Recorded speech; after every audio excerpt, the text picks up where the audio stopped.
হযরত আপনি কি জানেন আমার মা কি বলে? কয় না জানি না। বলা ডাক দিয়ে কয়, হুজুর আমার মার মুখে যখন আমি ভাতের লোকমা তুইলা তুইলা মুখে দেই, আমার মা চিবায় আর দোয়া করে, আল্লাহ আমার ছেলেকে তুমি জমানার পয়গম্বরের সাথে জান্নাতি করিও। মুসা আলাইহিস সালাতু ওয়াস সালাম শুনে আশ্চর্য হয়ে গেছে। আটাক দিয়ে বলতেছে, কসাই পাগল বলিস না রে ভাই, তোর মা পাগল হয় নাই, তোর মা পাগল না। ও ভাই, আল্লাহ তোর মায়ের সুপারিশ কবুল করে বলাইছে। মুসা আলাইহিস সালাতু ওয়াস সালাম তারা চিনেন? নাম শুনছেন? মোটামুটি আমাকে গ্রামের আশেপাশে বাড়ি ছিল। হ্যাঁ, আমাকে আশেপাশের বংশের কে হইব? সে কে ছিল? নবী ছিল, পয়গম্বর ছিলেন হযরত মুসা আলাইহিস সালাতু ওয়াস সালাম। উনি আল্লাহর সাথে অনেক কথা বলেছেন, এই জন্য তাকে মুসা কালিমুল্লাহ বলা হয়। তিনি একরুখা ছিলেন, এই জন্য না কোনো নবীর কোনো গুনাহ নাই। কথা বুঝে রেখেন, যদি মনে করেন কোনো নবীর গুনাহ আছে তাহলে ঈমান থাকবে না ভাই। নবীরা মাসুম, আর সাহাবায়ে কেরাম আল্লাহর পক্ষ থেকে মাফ কৃত বেহেশতের সার্টিফিকেট ওয়ালা জান্নাতি মানুষ। হযরত মুসা আলাইহিস সালাতু ওয়াস সালাম আল্লাহর সাথে প্রচুর কথা বলতেন। এই সাউন্ড আগে না দিবে, ঠিক আছে? না রাগে দরকার ছিল, তাই না? গুড। মুসা আলাইহিস সালাতু ওয়াস সালাম আল্লাহর সাথে বেশি কথা বলতেন। যে যার সাথে বেশি কথা বলে দেখবেন ছোটখাটো বিষয়ও তার সাথে শেয়ার করে। আল্লাহর কাছে জিগায় একদিন, আল্লাহ নীরবে ডাক দিতেছে সুন্দর করে বৈশা। মুসা আলাইহিস সালাতু ওয়াস সালাম ডাক দিতেছে, মালিক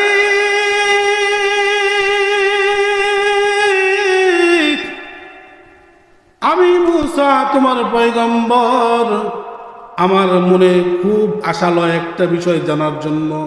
কয় তুমি কি জানতে চাও বলো?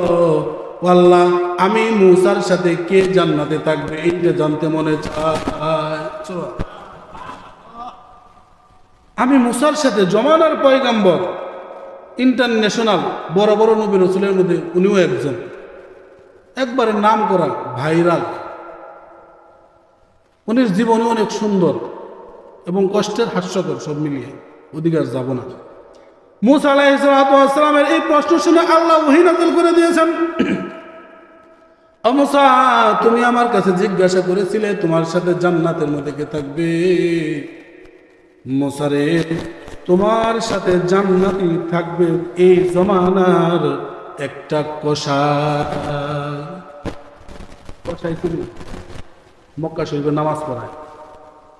তাহলে আপনাকে মসজিদের ইমাম সাহেব, হ্যাঁ মোটামুটি মুহাদ্দিস, হ্যাঁ ব্যারিস্টারি পাস, হ্যাঁ কসাই চিনেন না আপনারা? রাগটা করছেন, তাহলে ছেড়ে দেবেন, সুবিধা নেই। হুজুর এসে বলবে কসাই তোমার সাথে জান্নাতে থাকবে, কে থাকবে? কথা কন, এই কথা শুই নাকি মাথা ঠিক থাকে? কথা কন না কে? জান্নাতে একটা কসাই থাকবে পয়গম্বরের সাথে, এই কথা শোনার পরে, শ্রবণ করার পরে কি মুসা আলাইহিস সালাতু ওয়াস সালামের মাথা ঠিক আছে? হতভম্ব হয়ে গেছে। আমি জমানার পয়গম্বর, আমার সাথে কিনা একটা বুঝেন নাই? কথা বুঝেন না? আমার সাথে কসাই থাকবে? আশ্চর্য হয়ে গেছে। এখন বলতেছে, মালিক তোমার উত্তর শোনার পরে আমার কৌতূহল আরো বেড়ে গেল। আমি ওই কসাইয়ের ঠিকানা জানতে চাই, একটু বলে দেন। আমি তার সাথে সাক্ষাৎ করতে চাই, কোন কারণে সে আমার সাথে জান্নাতে থাকবে, এত পাওয়ারফুল কি আমল তার আছে আমি দেখব। কথা বুঝতে বলে দিচ্ছে মুখ জায়গায় ঠিক আছে গেছে। মুসা আলাইহিস সালাতু ওয়াস সালাম আস্তে আস্তে ঠিকানা ধইরা ওই কসাইয়ের বাড়িতে গেছে। যাওয়ার পরে দেখে সকালবেলা গরু নিয়ে যায় কাটবে, কসাই না কাটবে, এই জন্যে গরু নিয়ে যাইতেছে বাজারের পাশে। যাওয়ার পরে দেখে গরুটা জবাই করতে সুন্দর করে সিলাই শ্বাস মাংসগুলো কাটতেছে এবং ভালো ভালো কিছু টুকরাগুলা ডান হাত দিয়ে নিজের পাশে মাঝখানে রাখতেছে, পুরা গরু কাটতেছে, আবার ওখান থেকে সুন্দর সুন্দর মাংসর টুকরাগুলোও নিজের কাছে রাখতেছে। মুসা আলাইহিস সালাতু ওয়াস সালাম এগুলা দেখতেছেন, নজর করে যে কি আমল করে দেখবে, কি আমল আমি দেখব। সারাদিন গোশত বিক্রি শেষ, ওই যে মাঝখানে কিছু গোশত জমা করছে, ওই জমাকৃত গোশতগুলা একটা থলির মধ্যে ভরিয়া এই কসাইটা বাড়ির দিকে চলে যাইতেছে। বাড়িতে যাওয়ার পরে সুন্দর করে গোশতটুকু রান্না করছে, রান্না কইরা তারপরে তার একজন বৃদ্ধা মা ছিল, মাকে লোকমা দিয়া খাওয়াইতেছে, মাকে নিজের হাত দিয়া খাওয়াইতেছে সন্তান।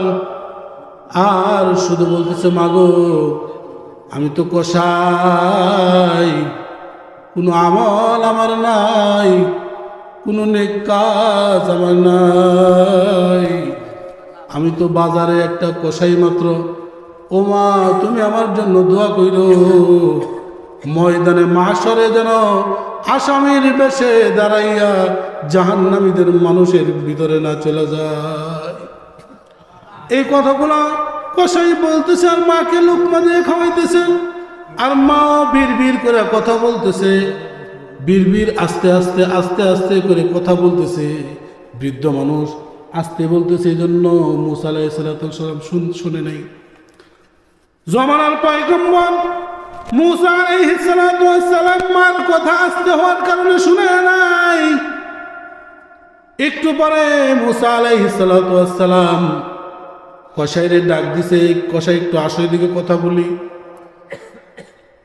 কসাইও তো চিনে নাই যে এটা জমানার পয়গম্বর, চিনে নাই। বলতেছে কি বলবেন বলেন।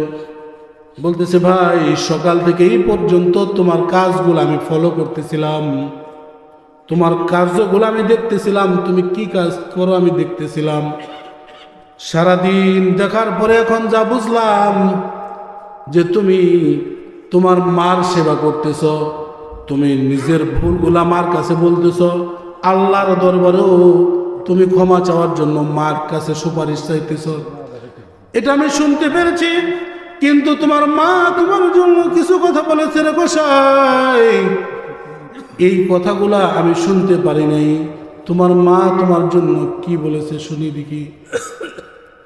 কসাই ডাক দে বলে, হুজুর থাক, হযরত আপনাকে আমি চিনি না, অপরিচিত আপনি আমার কাছে, কিন্তু আমার মনে হয় এগুলো চলে। কই কেন? কয় উনি তো বৃদ্ধ মানুষ, মাথার তার তো ঠিক নাই, ব্রেন আগের মতো নাই, যা ইচ্ছা তাই বলে, উনি কথা বেলো নাই। কই কেন? হযরত আপনি জানেন, আপনি কি জানেন আমার মা কি বলে? কয় না জানি না। বলা ডাক দিয়ে কয়, হুজুর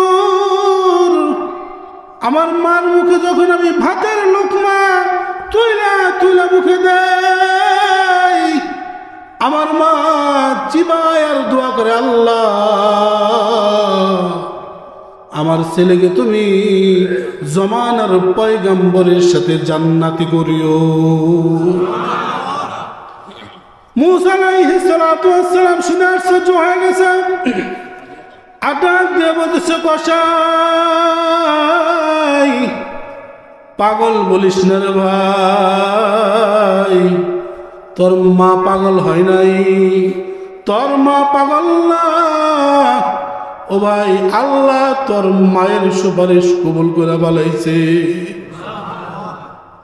আমি জমানার পয়গম্বর মুসা, আমি পয়গম্বর তোমার সাথে দেখা করতে আসছি। আল্লাহ আমার ওহী দিয়া জানাইছে তুমি নাকি আমার জান্নাতের সাথী হইবা, এই জন্য দেখতে আসছিলাম তুমি কি আমল করো।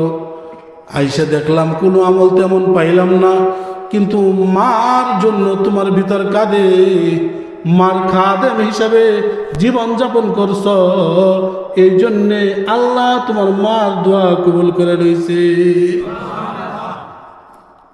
এই জন্যে যাদের মা বাবা বেঁচে আছে, যেহেতু গোরস্থানের মাহফিল দোয়া হবে, যাদের মা বাবা নাই দুনিয়া থেকে চলে গিয়েছে, আল্লাহ তাদেরকে যেন বেহেশতে দান করে, বেহেশত নসিব করে। আর যারা বেঁচে আছে আল্লাহ যেন এদের হায়াতের মধ্যে বরকত দান করে, সবাই বলেন আমিন। আর আমরা যারা আছি, বৃদ্ধ হই যুবক হই, যাদের মা বাবা আছে তারা সকলেই মা বাবার খেদমত করবো তো ইনশাল্লাহ, করবো ইনশাল্লাহ। না এমন কেউ আছেন মায়ের মা বলে ডাক দেন না, কেউ আছেন নাকি? অনেক এলাকায় আছে। আমার জিজ্ঞাসা করছে এক জায়গা থেকে, হুজুর যে আমার ছেলে আজকে 10 বছর 11 বছরের মতো হয়, আমার এই বাবা বলে, বাবাই বলছেন যে বাবা বলে ডাক দেয় না। বাবার মনে কেমন কষ্ট চিন্তা করি, বাবার মনে কত কষ্ট যে বাবাকে বাবা বলে ডাক দেন না। এরকম যদি থাকেন যে মাকে মা বলে ডাক দেন না, হাত জোর করে বলতেছি ভাই, প্রধান বক্তা এসে পড়েছে, আমি আর কথা বলবো না, এখানেই শেষ। শুধু একটা রিকোয়েস্ট করে যাব, আপনারা যারা এখনো মা বাবার সাথে বেয়াদবি করেছেন যদি থাকেন, তাহলে আজকেই যে পা ধরে ক্ষমা চাবেন। পারবো তো ইনশাল্লাহ? পারবো ইনশাল্লাহ সবাই? আমি নামাজি হই, হাজি হই, দানকারী হই, যাই হই, মক্কার ইমাম সাহেব যদি হই, মা বাপ যদি নারাজ থাকে, খোদার কসম আল্লাহি ডেফিনেটলি সে জাহান্নামী।